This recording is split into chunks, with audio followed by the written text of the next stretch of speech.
In its dying years, the ailing Tokugawa shogunate attempted to reform and modernize its military force.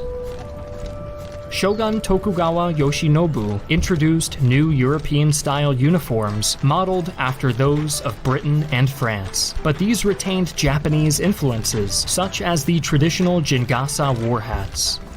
Soldiers were equipped with more modern firearms, but infantrymen continued to carry swords alongside them. Traditional samurai armor, however, was extremely rare. However, this reform was too little too late for the shogunate. Emperor Meiji and his allies in the Satsuma and Shoshu domains successfully seized power from the shogun in a brief conflict, finally restoring the supremacy of the emperor.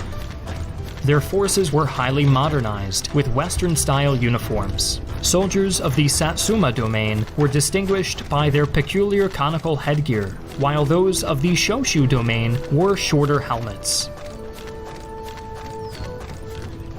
The Imperial Guard was the foundation of the new Imperial Japanese Army, first seeing action against disaffected samurai in the Satsuma Rebellion. These soldiers wore the first standardized national uniform, a mixture of blue and red, with their uniforms cut in English and French style. Although ranks were still worn on the cuffs, the addition of trouser stripes helped with immediate identification. The full dress uniform was introduced in 1873 with 9 gold buttons and a single gold stripe.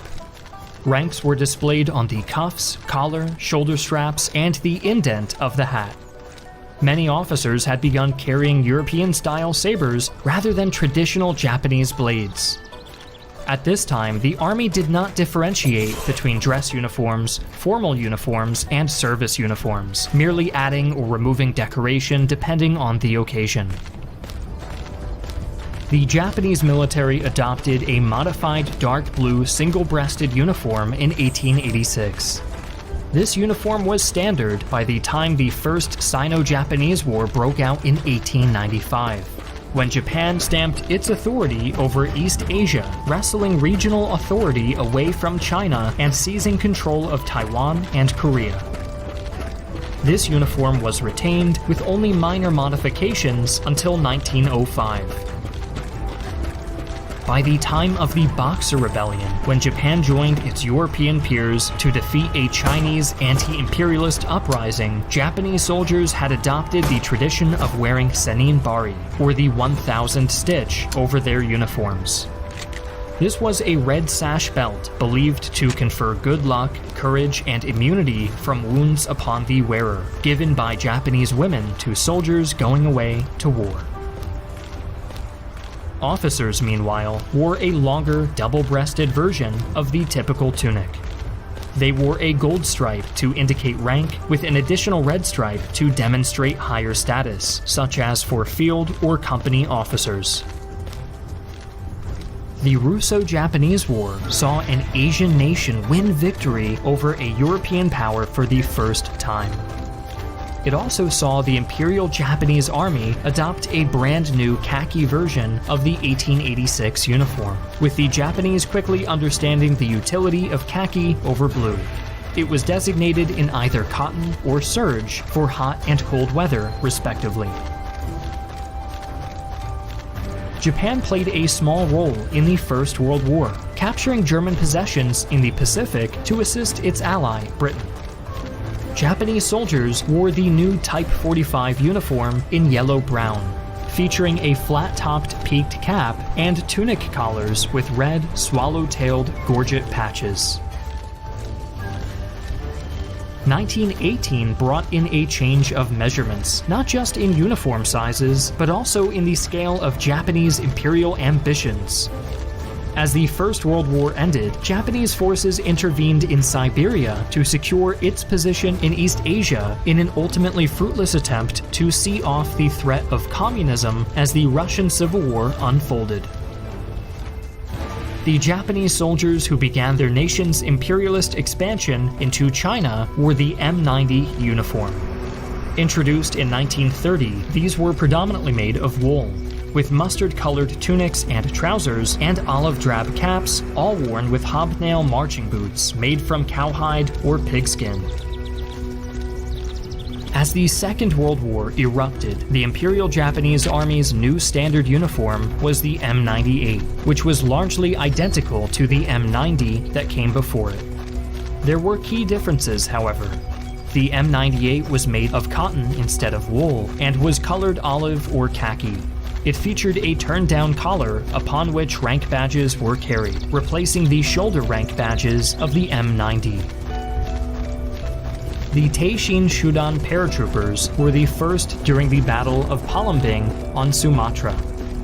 Well-organized and well-equipped, these troops wore uniforms reminiscent of German Luftwaffe paratroopers with padded leather helmets and extra ammunition in addition to standard infantry equipment.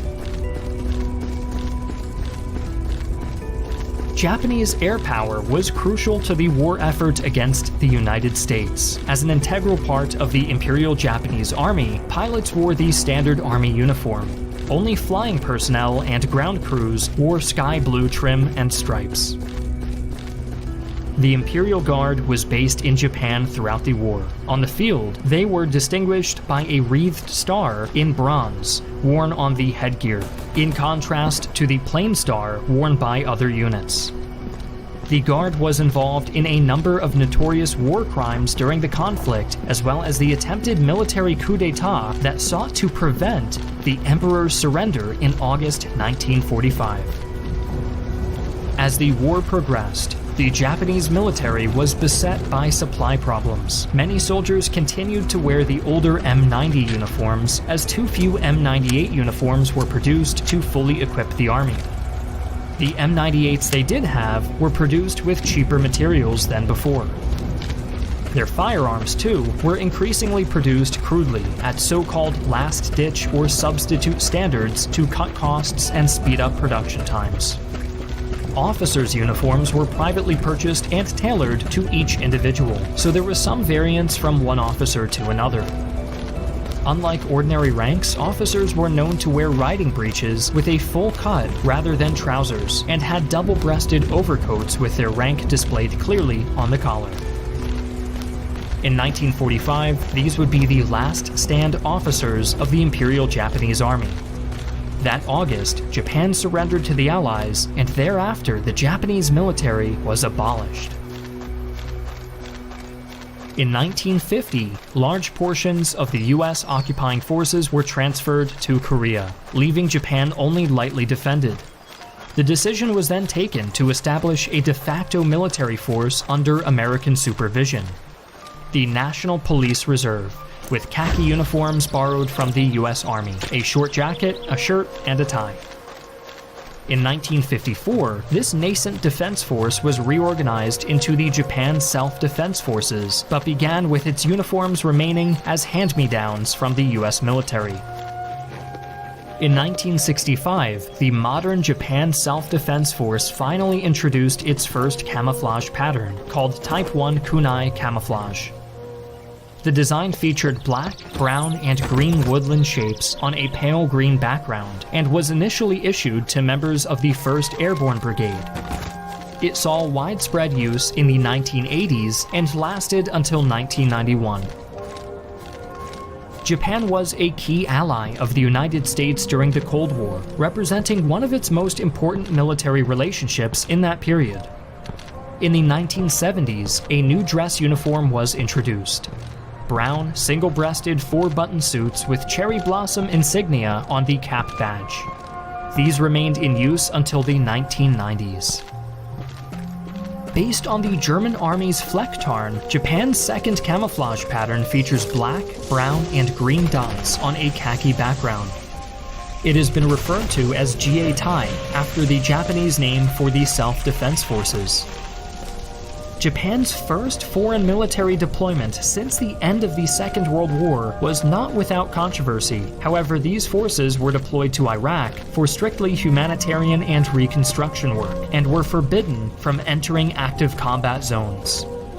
Japan's Special Operations Group, based primarily off the US Army's own Special Forces groups, was tasked as the security detail for the Relief Deployment's commander. 2018 witnessed another milestone, the first Marine force since the Second World War.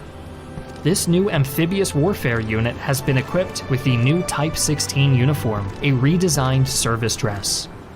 Today, the Japanese Self-Defense Forces are a well-organized, modern military force, but its future is uncertain. A fierce debate rages about its role in the world, with some now envisioning Japanese uniforms being seen on security and peacekeeping operations all over the globe.